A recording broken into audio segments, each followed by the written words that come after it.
नमस्कार दोस्तों, स्वागत है आपका हमारे YouTube चैनल बिंदास पढ़ाई में।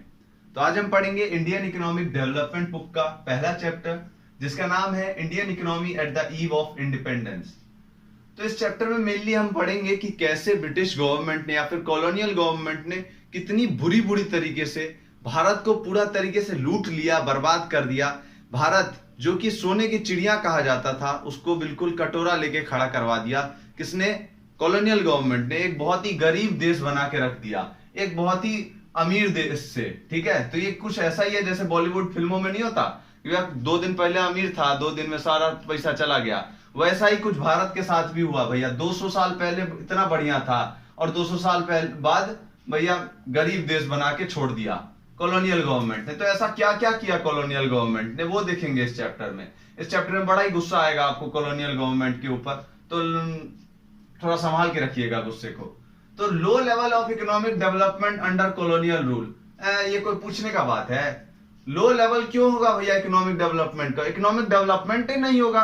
जब वो आया ही इसी मकसद से है कि भैया इस देश को लूटे के जाना है, तो भैया वो इकोनॉमिक डेवलपमेंट क्या खाक करेगा? तो क्यों था low economic development colonial rule के समय में? ये तो बहुत ही आसान आंसर है इसका। इस पूरे टॉपिक में हम बड़े ही आसानी से निपटा देंगे। इंडिया के प्रोडक्ट्स जो थे, ठीक है, हैंडीक्राफ्ट प्रोडक्ट, इंडिया शुरुआत से ही ट्रेड में बहुत आगे है, जिसके कारण उसको सोने की चिड़िया कहा जाता था।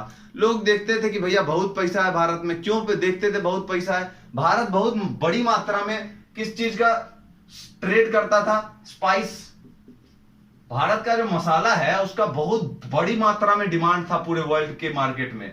भारत के कॉटन के क्लोथ्स हो गए, भारत के सिल्क के कपड़े हो गए, तो इन सारी चीजों का बहुत भारी मात्रा में डिमांड था पूरे वर्ल्ड के जितनी भी कंट्रीज है उसमें। बड़े ही शौक से लोग मंगाते थे, अरे भाई भारत का चीज पहनेंगे, इतना ज्यादा बढ़िया क्वालिटी का होता है। तो क्यों लोग बड़ी मात्रा में मंगाते थे? क्योंकि इसकी क्वालिटी बड़ी मस्त होती थी।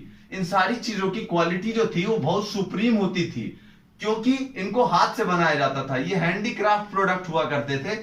इनको बड़ी ही कठिनाई से बनाते थे भारत के लोग, और बहुत ही सुंदर इसमें कलाकृतियां करते थे, बहुत ही सुंदर सुंदर डिजाइन बनाते थे। क्लोथ्स हो गए, उसके बाद मेटल के प्रोडक्ट्स में भी, जैसे कि पॉट्स हो गए, इंप्लीमेंट्स, गुड्स, टूल्स हो गए, तो मेटल के भी प्रोडक्ट्स में बड़ी सुंदर सुंदर कलाकृतियां बनाते थे, और उसको बाहर के देशों में बड़े ही महंगे दामों में आराम से बेच रहे थे भारत के लोग। बड़े ही खुश से चल रहे थे। यहाँ पे एंट्री हो गया भैया कॉलोनियल गवर्नमेंट का, और कॉलोनियल गवर्नमेंट के आते ही कॉलोनियल गवर्नमेंट ने इंडस्ट्रियल सेक्टर जो था उसको बिल्कुल ही खत्म कर दिया, धप कर दिया, डी इंडस्ट्रियलाइजेशन कर दिया। बोला धप्पा, भैया अब तूने बहुत ज्यादा वो कर लिया, ऐस कर लिया, अब आ तू हमारी रेंज में, ये बोला ब्रिटिश गवर्नमेंट ने। और यहां पे लूटने का कार्य तभी से स्टार्ट कर दिया। कैसे लूटा? 2 चीजों के लिए इंडस्ट्रियल सेक्टर को ठप किया था भारत में। इंडस्ट्रियल सेक्टर को बंद 2 कारणों से किया था ब्रिटिश गवर्नमेंट ने। पहला कारण यह था कि इंडस्ट्रियल सेक्टर को जैसे ही बंद कर देगा तो यहां पे रॉ मटेरियल, जब इंडस्ट्रियल सेक्टर में प्रोडक्शन ही नहीं होगा तो रॉ मटेरियल का क्या खाक यूज होगा? तो रॉ मटेरियल सारा जो था वो क्या करने लग गया? रॉ मटेरियल जो सारा था वो भेजने लग गया भाई। ये सब कहां? ब्रिटेन। इन लोगों ने बोला भैया ये भारत है, बहुत अमीर देश बन रहा था, चलो इसको लूटते हैं बड़े आसानी से। तो यहां पे ब्रिटेन सारा रॉ मटेरियल जो था वो फ्री में भेजने लग गया ब्रिटेन की तरफ। ब्रिटेन की गवर्नमेंट जो थी, भारत में जो रूल कर रही थी, वो रॉ मटेरियल सारा भेजने लग गया ब्रिटेन की तरफ फ्री में, जीरो कॉस्ट। भैया जो ले जाना है फ्री में ले जाओ, फ्री का सामान है, सेल चल रहा है, ऐसा हो रहा था उस समय में। और ब्रिटेन से क्या कर रहा था ये सब? एक और बड़ा ही खतरनाक काम कर रहा था। रॉ मटेरियल ले जा रहा था ब्रिटेन में, और वहां की फैक्ट्रीज में रॉ मटेरियल को फिनिश्ड प्रोडक्ट में तब्दील कर दे रहा था, और फिनिश्ड प्रोडक्ट को भारत के मार्केट में आके बेच रहा था। ठीक है, भारत के मार्केट में आके आराम से बेच रहा था। तो भैया ये क्या कर रहा था? मान लीजिए कॉटन का एग्जांपल लेते हैं, तो कॉटन ले जा रहा था, कॉटन रुई ले जा रहा था, और रुई से बढ़िया बढ़िया कपड़ा, पैंट, शर्ट सब बना के और भारत के मार्केट में आके उसको आराम से बेच रहा था। अब भारत में इंडस्ट्रियल सेक्टर ही ठप हो गया है, तो भारत में प्रोडक्ट्स कौन बनाएगा? शर्ट कौन बनाएगा? पैंट कौन बनाएगा? लोग शर्ट पैंट होगा ही नहीं मार्केट में, तो पहनेगा क्या? खाक। तो लोगों के पास पहनने के लिए ही सामान नहीं था। अब उनको जो मिल जाए तन ढकने के लिए वो लोग खरीद लेते। तो यहाँ पे ब्रिटेन गवर्नमेंट आया, बोला नहीं भाई, नंगा नहीं रहने देंगे आपको, हम कपड़ा देंगे। तो यहाँ पे आराम से आके ब्रिटेन जो था वो बेचने लग गया अपने प्रोडक्ट्स को इंडिया में आके।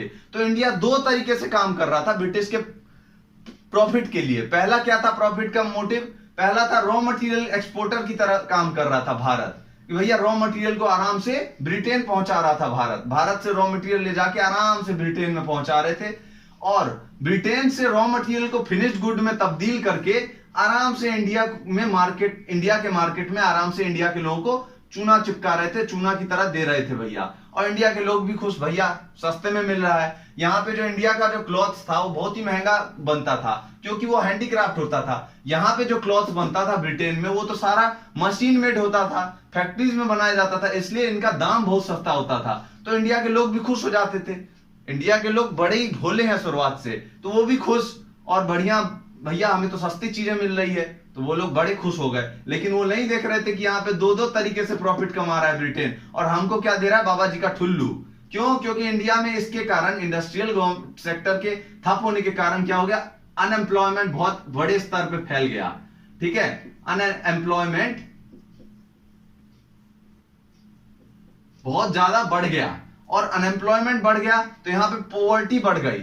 तो कॉलोनियल गवर्नमेंट के टाइम पे इतना खराब स्थिति था, आप सोचेंगे तो बहुत बुरा लगेगा आपको। लोगों के पास 2 टाइम का खाने तक के लिए नहीं था। तो भैया ब्रिटेन गवर्नमेंट ने केवल और केवल लूटने का काम किया भारत को। तो भैया आप लोग भी पूछेंगे कि तेरे को कैसे पता कि उस टाइम में अनएम्प्लॉयमेंट बढ़ गया या फिर पॉवर्टी बढ़ गया? उस टाइम में कौन था नेशनल इनकम या फिर जो पर कैपिटा इनकम है वो निकालने वाला? तो उस टाइम में भैया ब्रिटिश गवर्नमेंट के पास इतना टाइम ही नहीं था कि वो लोग जाके हर एक से पूछे भैया तू कितना कमाता है, तू कितना कमाता है। वो तो अपना खाली करने में लगे हुए थे, भारत को लूटने में लगे हुए थे, उनके पास फुर्सत ही नहीं था। तो लेकिन फुर्सत था किन लोगों के पास? कुछ भारतीय लोगों के पास, जैसे कि दादा भाई नारोजे, दूसरे थे विलियम डिग्बी,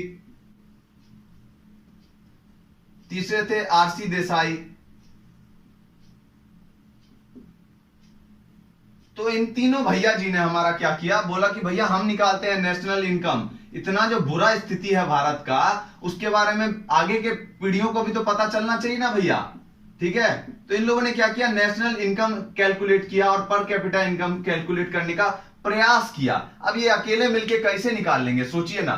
लेकिन इन्होंने प्रयास किया थोड़ा बहुत, तो इसलिए हम इनका नाम पढ़ रहे हैं आज। प्रयास नहीं करते तो आज नहीं पढ़ते इनका नाम। ठीक है, तो यहाँ पे इनके प्रयास के कारण कुछ प्रयास किया, और इन्होंने अपने डॉक्यूमेंट्स में मेंशन किया कि भैया उस टाइम में नेशनल इनकम इतना था, या फिर पर कैपिटा इनकम इतना था, कैपिटा इनकम इतना होगा। तो इनके कुछ जो डॉक्यूमेंट्स में लिखा है उससे हम पता कर सकते हैं कि भैया उस टाइम में इतना था नेशनल इनकम और इतना था पर कैपिटा इनकम। तो भैया इन सारी का नाम आप याद कर लीजिएगा, बड़ा ही इंपॉर्टेंट है।